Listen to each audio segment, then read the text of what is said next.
Unknown gunman ये term 2022 के बाद से काफी पॉपुलर हो गया और हाल ही में मूवी धुरंधर द रिवेंज में इस टर्म के ऊपर एक पूरा चैप्टर दिखाया गया था। इस चैप्टर में ये दिखाने की कोशिश की गई थी कैसे इंडियन गवर्नमेंट और रॉ पाकिस्तान के अंदर मौजूद भारत विरोधी आतंकियों को एक एक करके मरवा रहे। लेकिन सवाल ये है कि आखिर ये अननोन गनमैन है कौन? क्या ये आतंकियों के बीच की आपसी लड़ाई है या फिर कोई पुराने हिसाब किताब चुकते किए जा रहे हैं? और या तो इस सब के पीछे रॉ का हाथ है। 2022 के बाद पाकिस्तान, पीओके, कनाडा और कुछ अन्य जगहों पर कई ऐसे लोग मारे गए जो भारत विरोधी गतिविधियों, खालिस्तानी नेटवर्क या जिहादी संगठनों से जुड़े हुए बताए जाते थे। हर घटना के बाद एक ही पैटर्न देखने को मिलता। कुछ अटैकर्स एक बाइक पर आते, कुछ सेकंड्स की फायरिंग करते और फिर गायब हो जाते। ना कोई जिम्मेदारी लेता, ना कोई कंफर्मेशन आती और ना ही कोई पकड़ा जाता। हर बार मीडिया में एक ही लफ्ज सुनने को मिलता, अननोन गनमैन। अब ये तो पक्के तौर पर कहा नहीं जा सकता कि क्या इन किलिंग्स के पीछे इंडिया का हाथ है, रॉ का हाथ है या ये सिर्फ आपसी मतभेद का हिस्सा है। पर ये जरूर पक्का है कि रिसेंट टाइम्स में कई बड़े भारत विरोधी आतंकवादियों का खात्मा हो रहा है। और आज हम जानेंगे 2022 से हो रहे हर उस भारत विरोधी आतंकवादी के बारे में जिसकी मौत अननोन गनमैन द्वारा कर दी गई। इन अननोन गनमैन किलिंग्स की शुरुआत दरअसल 2022 में हुई थी, जब जुलाई के महीने में कनाडा के ब्रिटिश कोलंबिया में अपने घर के बाहर खड़ी रेड टेस्ला में बैठने जा रहे रिपु दमन सिंह मलिक को दो हिटमैन टैनर फॉक्स और जोसे लोपेस गोलियों से भूनकर उनकी हत्या कर देते हैं और रिपु दमन को टोटल 7 बार गोली मारी जाती है। दरअसल रिपु दमन सिंह पर 1985 की हुई एयर इंडिया फ्लाइट बॉम्बिंग को फाइनेंस और ऑर्गेनाइज करने का आरोप था। ये वही फ्लाइट है जिस पर आतंकवादी संगठन बब्बर खालसा ने बॉम्ब फिट कर दिया था, जो कि अटलांटिक ओशन के ऊपर से जाते समय ब्लास्ट हो गया था और प्लेन में मौजूद टोटल 329 लोगों की मौत हो गई थी। पर शायद रिपु दमन की हत्या के पीछे का कारण ये फ्लाइट और बॉम्बिंग नहीं, बल्कि उनकी मोदी और इंडिया की तरफ बढ़ता लगाव था। दरअसल अपने अंतिम सालों में रिपु दमन की पर्सनैलिटी में एक चेंज देखा गया था। 2019 में भारत सरकार की ब्लैकलिस्ट से रिपु दमन का नाम हटने के बाद वह इंडिया आया था और उसने मोदी सरकार का सिखों को दी जा रही सुविधाएं और उनके लिए किए जा रहे कामों की प्रशंसा करना शुरू कर दिया था। और यहाँ तक कि कनाडा में मौजूद खालिस्तानी ग्रुप्स की निंदा भी करने लगा, जो बात शायद इन ग्रुप्स को पसंद नहीं आई होगी और शायद उन्होंने ही रिपु दमन की हत्या करवा दी। बहरहाल ये तो क्लियर नहीं है कि रिपु दमन की मौत किसने करवाई है, पर हम आगे बढ़ते हैं और बात करते हैं 2022 की दूसरी और शायद इस लिस्ट के सबसे इम्पोर्टेंट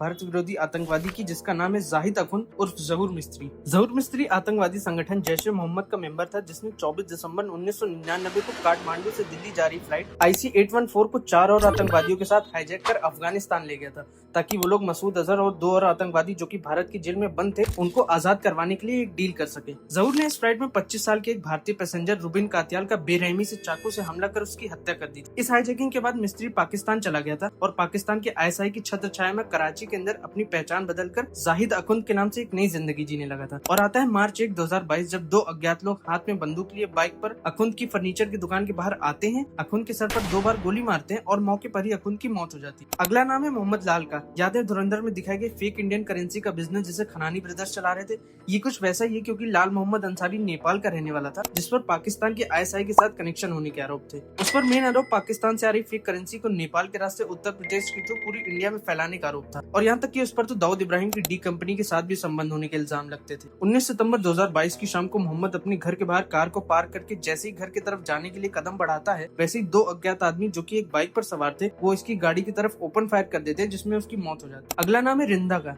ये नाम काफी सुना सुना लग रहा होगा, क्योंकि ये वही बंदा है जिससे प्रेरणा लेके धुरंधर द रिवेंज मूवी में पिंदा का कैरेक्टर बनाया गया था। जी हाँ, रिंदा बैंड आतंकवादी संगठन बब्बर खालसा इंटरनेशनल का मेंबर था, जो कि पाकिस्तान से सस्ते दामों में ड्रग्स को खरीद के इंडिया के पंजाब में स्मगल करवा महंगे दामों में बेचने के लिए मशहूर था। 2022 में हुए पंजाब मोहाली के पुलिस इंटेलिजेंस हेडक्वार्टर्स में ग्रेनेड अटैक में इंडिया ने रिंदा को मेन मास्टरमाइंड घोषित किया था। पर 2022 के नवंबर में पाकिस्तान से ये खबर आने लगी कि रिंदा को ड्रग ओवरडोज और किडनी फेलियर की वजह से एक अस्पताल में भर्ती कर दिया गया है, जहां आगे चलकर उसकी मौत हो जाती। 2023 आते आते ये सिलसिला और भी तेजी से बढ़ने लगा था। पाकिस्तान के अलग अलग शहरों से लेकर कनाडा और ब्रिटेन तक भारत विरोधी गतिविधियों से जुड़े कई नाम एक के बाद एक खत्म होने लगे। 2023 का सबसे पहला नाम था एजाज अहमद अहनगर, जो कि ISIS की इंडिया के ब्रांच का हेड था और जिसका काम भारत के नौजवान लड़कों को ब्रेन वॉश करके ISIS में ज्वाइन करवाना था। भारत की इंटेलिजेंस एजेंसीज ने 2020 में हुए अफगानिस्तान के Kabul gurdwara suicide bomb attack के पीछे का मेन मास्टरमाइंड अहनगर को ही माना था। तालिबान के अफगानिस्तान में पावर में आने के बाद उनके और भारत के बीच हुई मीटिंग्स के दौरान इंडियन ऑफिशियल्स ने तालिबानियों से अहनगर का जिक्र भी किया था और उसके द्वारा किए गए हमलों के सारे प्रूफ तालिबान को दिए थे। जिसके बाद अनुमान ये लगाया जाता है कि तालिबान ने 14 फरवरी 2023 को अहनगर को अफगानिस्तान की कुनार प्रोविंस में गन फायर के दौरान मार दिया था। अगला नाम है बशीर अहमद पीर का, जो कि एक बैंड आतंकवादी संगठन हिजबुल मुजाहिदीन का लॉन्चिंग चीफ था, जिसका काम पाकिस्तान ऑक्युपाइड कश्मीर और इंडियन कश्मीर के नौजवान कश्मीरियों ब्रेन वॉश करके उन्हें इंडियन आर्मी, सिक्योरिटी पर्सनल और पुलिस पर हमला करने के लिए ट्रेनिंग देने का होता था। और 2022 में उसे भारत की सरकार ने UAPA के तहत एक आतंकवादी घोषित किया। फरवरी 20, 2023 को पीर अपनी शाम की नमाज अदा करके एक दुकान के बाहर खड़ा ही था जब दो अज्ञात व्यक्ति एक मोटरसाइकिल से आते हैं और सीधा उसके सर पर गोली मारकर मौके से फरार हो जाते और किसी को नहीं पता चलता कि आखिर वो दोनों हमलावर कौन थे और कहां से आए। पीर की तरह ही एक और आतंकी सैयद खालिद रजा, जो कि पहले पाकिस्तान के आतंकी संगठन अल बद्र का चीफ हुआ करता था, उसका काम भी पीर की तरह ही नौजवान कश्मीरियों को ब्रेन वॉश करके भारत की आर्मी और सिक्योरिटी पर्सनल पर हमला करवाने के लिए ट्रेनिंग देने का होता था। उसने 1990s और 2000s के दौरान उत्तरी कश्मीर के नौजवानों को अल बद्र ज्वाइन करवा के इंडियन आर्मी पर कई हमले करवाए थे। फरवरी 26, 2023 पीर की मौत के 6 दिन बाद रजा अपने घर के थोड़ी दूर पर खड़ी पार्क्ड कार की तरफ बढ़ रहा था, पर उसके घर के बाहर दो हमलावर उसका इंतजार कर रहे थे और जैसे ही खालिद घर से निकलता है, हमलावरों ने पॉइंट ब्लैंक रेंज पर खालिद को गोली मार दी और उसकी मौके पर ही मौत होगी और दोनों हमलावर वहां से फरार। परमजीत सिंह पंवार, जो कि खालिस्तानी कमांडो चीफ का हेड था, परमजीत पर इंडिया में पाकिस्तान के थ्रू ड्रग ट्रैफिकिंग, हथियारों की स्मगलिंग, नकली नोट और भारत की सरकार के खिलाफ प्रोपेगेंडा फैलाने के आरोप। 6 मई 2023 को परमजीत लाहौर के सनफ्लावर हाउसिंग सोसाइटी में वॉक पर निकला था और उसके साथ 2 गार्ड्स भी थे। तभी अचानक से 2 बाइक सवार हमलावर उसके पास आते हैं और उनमें से एक हमलावर सीधा उसके सर पर बंदूक से फायर कर देता है और मौके पर ही परमजीत की मौत हो जाती है। नेक्स्ट है अवतार सिंह खंदा। खंदा खालिस्तानी लिबरेशन फोर्स का चीफ और ब्रिटेन में खालिस्तानी आंदोलनों का एक जाना माना चेहरा था। भारत की एजेंसीज के मुताबिक वो यूके में खालिस्तानी प्रोपेगेंडा चलाने, सपोर्टर्स को एकजुट करने और अमृतपाल सिंह जैसे आरोपियों के साथ संबंध रखने के इल्जामों का सामना कर रहा था। 2023 में लंदन स्थित इंडियन हाई कमीशन पर हुए हमले के दौरान भी उसका नाम सामने आया था, लेकिन 15 जून 2023 को अचानक से खबर आती कि उसकी बर्मिंघम के एक हॉस्पिटल में उसकी मौत हो गई। ऑफिशियल रिपोर्ट्स में मौत का कारण एक्यूट माइलॉइड ल्यूकीमिया यानी ब्लड कैंसर बताया जाता है। हालांकि उसके समर्थकों ने मौत को संदिग्ध बताया और जहर देने की संभावना जताई थी। खंदा की मौत के सिर्फ 3 दिन बाद नाम आता है हरदीप सिंह निज्जर का। निज्जर खालिस्तानी टाइगर फोर्स का चीफ था और भारत सरकार ने उसे यूएपीए के तहत एक आतंकवादी घोषित कर रखा था। भारत की एजेंसीज का आरोप था कि वह पंजाब में खालिस्तानी गतिविधियों के लिए फंड्स, लोगों को भर्ती करना और ट्रेनिंग करवाने में मदद करता था और भारत में भी उस पर कई लोगों की हत्या के लिए केसेस चल रहे थे। 18 जून 2023 की शाम को कनाडा की सरी में गुरु नानक सिंह गुरुद्वारा के पार्किंग लॉट में 2 हमलावरों ने उस पर ताबड़तोड़ फायरिंग कर दी थी, जिसमें उसकी मौत हो गई। नेक्स्ट है सुखदुल सिंह और सुक्खा दुनिके। सुक्खा असल में एक गैंगस्टर था, लेकिन बाद में उसका नाम खालिस्तानी और क्राइम नेटवर्क्स के साथ जोड़ा जाने लगा। भारत की एजेंसीज का आरोप था कि वो कनाडा में बैठकर पंजाब की गैंगस्टर को सपोर्ट करता था और वसूली, बंदूकों की सप्लाई और अपराधी नेटवर्क्स के माध्यम से भारत की सुरक्षा के लिए खतरा बना हुआ था। 20 सितंबर 2023 को विनीपेग में उस पर हमलावरों द्वारा घात लगाकर फायरिंग की गई और कई गोलियां लगने की वजह से उसकी मौत हो गई थी। अगला नाम है मोहम्मद रियाज उर्फ अबू कासिम कश्मीरी का। अबू कासिम लश्कर तोयबा का एक कमांडर माना जाता था। भारत की एजेंसीज के अनुसार उसका नाम जम्मू कश्मीर में आतंकवादी घुसपैठ, आतंकवादियों की भर्ती और कई तरह के हमलों में जोड़ा जाता था। कुछ रिपोर्ट्स में उसे राजौरी की धनगिरी अटैक की प्लानिंग में भी शामिल बताया गया था। 8 सितंबर 2023 को कासिम पाकिस्तानी ऑक्युपाइड कश्मीर के रावलकोट की एक मस्जिद के अंदर नमाज पढ़ने गया था जब अज्ञात हमलावरों ने उस पर फायरिंग कर दी थी, जिसमें उसकी मौत हो जाती है। जिसके बाद पाकिस्तान के फॉरेन सेक्रेटरी मोहम्मद साइरस सज्जाद काजी ने एक प्रेस कॉन्फ्रेंस के दौरान बयान दिया कि उन्होंने मेन हमलावर मोहम्मद अब्दुल्ला अली को पकड़ लिया है, जिसने कबूल किया कि उसे कासिम को मारने के लिए 2 हिंदुस्तानी हैंडलर अशोक कुमार आनंद और योगेश कुमार ने पैसे दिए थे, जिस दावे को भारत की सरकार ने सिरे से नकार दिया। अगला नाम है मुफ्ती कैसर फारूक का।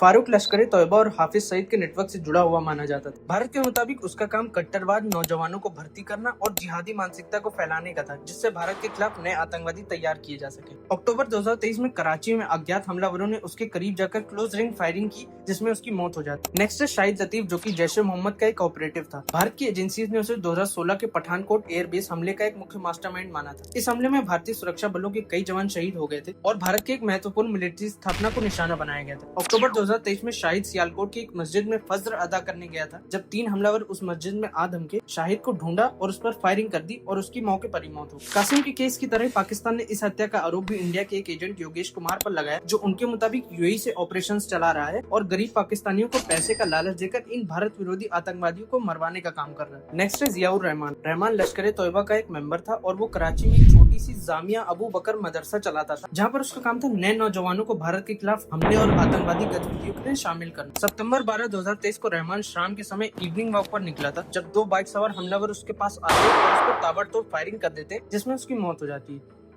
रहमान की मौत के तुरंत बाद पाकिस्तान की Karachi police, counter terrorism department और इंटेलिजेंस ऑफिशियल्स ने इस हत्या के पीछे रॉ का हाथ बताया था। अगला नाम है सैयद नूर शालुबार का। नूर शालुबार लश्कर तोयबा का एक मेंबर था, जिसका काम भी मुफ्ती कैसर और जियाउर रहमान की तरह नए नौजवानों की भर्ती, उनकी ट्रेनिंग और उनको फंडिंग देने का रहता था, ताकि वो भारत के खिलाफ कट्टरवाद फैला सके। 2023 में खैबर पख्तूनख्वा के 12 इलाके में उसे कुछ हमलावरों ने पहले तो घेरा और उस पर ताबड़तोड़ फायरिंग कर दी, जिसमें उसकी मौत हो जाती है। नेक्स्ट है सरदार हुसैन अरैन। अरैन जमातुद दवा और लश्कर तोयबा जैसे संगठनों का हिस्सा माना जाता था। हुसैन का मेजर काम सिंध के अंदर मदरसाओं को चलाना था, ताकि वहाँ पढ़ रहे बच्चों को ब्रेन वॉश कर उन्हें कट्टरवादी बना सके और इंडिया के खिलाफ हमलों में शामिल कर सके। 1 अगस्त 2023 को अरैन घर से अपनी एक दुकान की तरफ जा रहा था जब अचानक कुछ हमलावरों ने उसे घेर कर दिन दहाड़े उसे गोली से मारकर मौके से फरार हो गए। हालांकि इस हत्या की जिम्मेदारी पहले ही सिंध की एक ऑर्गेनाइजेशन सिंधु देश रेवोल्यूशनरी आर्मी ने ले ली, जो कि सिंध को पाकिस्तान से अलग कर एक देश बनाना चाहते हैं। उनका कहना था कि हुसैन सिंध के छोटे बच्चों को कट्टरवाद बनाने का काम कर रहा था, जिसकी वजह से उन्होंने हुसैन को मरवा दिया। अगला नाम है दाऊद मलिक। दाऊद मलिक एक आतंकवादी संगठन लश्कर जब्बार का फाउंडर था, जिसका काम इंडिया के खिलाफ आतंकवादी हमले करवाना था। इतना नहीं, दाऊद जैश ए मोहम्मद के फाउंडर मसूद अजहर का राइट हैंड मैन भी था। वही मसूद अजहर जिसने भारत के खिलाफ Pulwama attack, parliament attack, Pathankot attack जैसे कई हमले करवाए। 23 अक्टूबर 2023 को दाऊद नॉर्थ वजीरिस्तान के मिराली एरिया में एक क्लिनिक की ओर जा रहा था, जहाँ कुछ मास्क पहने हमलावरों ने उसे घेरा